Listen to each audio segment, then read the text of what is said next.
Gusto ko lang i-share sa inyo guys itong start stop manual automatic with multifunction timer H3CR. Itong H3CR timer natin guys ay ito na yung H3CR timer natin na nakasetting siya sa automatic mode. Dahil pwede siya mag-automatic on and off, pwede rin manual, depende sa selector switch natin kung saan natin i-select itong selector switch natin. So bago natin umpisahan guys, pag-aralan natin yung diagram. Ito yung diagram niya guys, no. Kung makikita natin, ito yung selector switch natin, double throw, single pole. Ito yung stop push button natin. Ito naman yung start push button.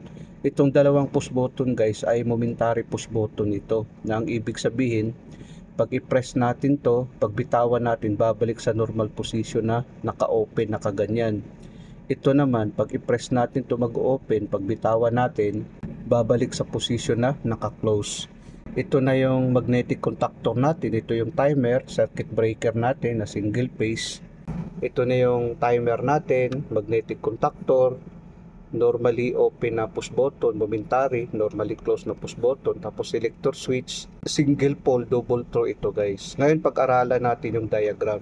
Paglagyan natin ito ng power supply, ang line 1 at saka line 2, pag nakaganon ang selector switch natin guys, nakaselect siya dyan, ngayon gagana siya sa manual operation, no. Pag i-press natin to guys, i-press natin itong start button, magko-close ito, gaganon ito, no. Ang kuryente ngayon dadaloy dito, no, gumana ang magnetic contactor natin. Paggana ng magnetic contactor natin guys, i-close to ng magnetic contactor natin. Pag bitawan natin to guys, babalik to sa normal position na naka-open. Gagano'n ito guys. Ang kuryente ngayon dadaloy dito, no. Still pa rin gumagana ang magnetic contactor natin dahil nag-close ang contact niya sa number 14 at saka number 13. Itong timer natin guys, nakapatay ito dahil wala itong kuryente dito, no. Hidden line kasi ito, walang kuryente yan. Ang kuryente hanggang dito lang, no. Dahil open ito, normally open ito ng timer natin. Ngayon guys, pag i-press natin tong stop button, i-press natin to, gaganon ito. Gaganon siya. So ngayon, ang kuryente ngayon guys, hanggang dito na lang, no. Mamamatay ngayon ang magnetic contactor natin. Pagpatay ng magnetic contactor natin guys, i-open to ng magnetic contactor natin. Pag bitawan natin tong stop button, babalik to sa normal position na naka-close. Babalik ito sa ganong position. Ganon siya. Ngayon ang kuryente hanggang dito na lang, no. Still pa rin patay yung magnetic contactor natin. Itong limit switch naman natin, pag ilipat natin to sa kabila, dito siya. Kung ilipat natin dyan, paglipat dyan guys, automatic ngayon, no, gagana ang timer natin. After sa depende kung ilang setting natin sa timer natin, dahil nakasetting to sa automatic. Halimbawa i-setting natin ng 1 hour. After 1 hour guys, mag-close ang contact nito, no. Pag close nito, ngayon gagana ang magnetic contactor natin. Paggana ng magnetic contactor natin guys, after 1 hour naman, mag-open naman ito. Depende sa setting natin. Kung setting natin 30 minutes o di kaya seconds, mag-open naman ito. Close and open lang ang trabaho nito guys. Mamamatay ang contactor.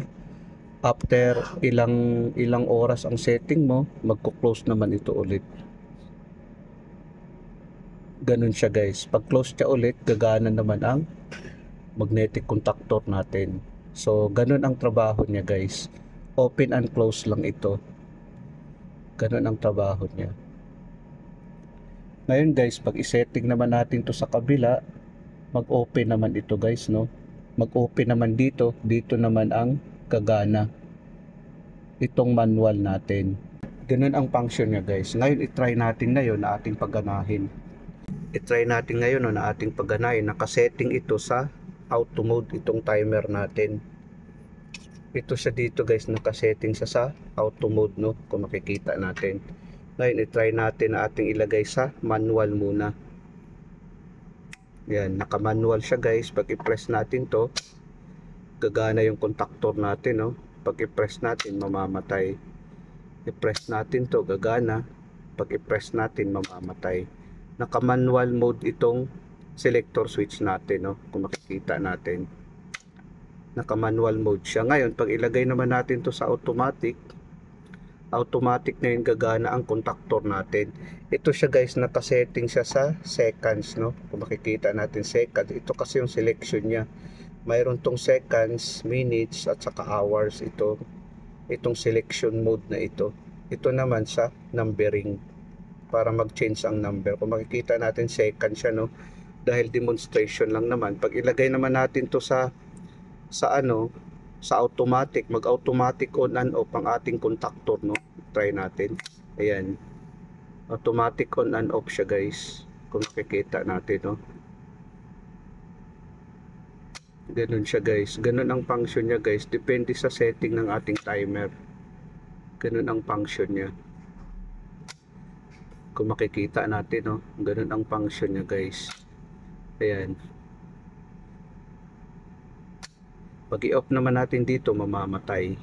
Ayan. Dahil mayroong neutral itong selector switch natin. Ngayon guys, kung gusto nyo naman na setting natin to sa off delay, ang off delay, i-setting natin to sa off delay guys, no?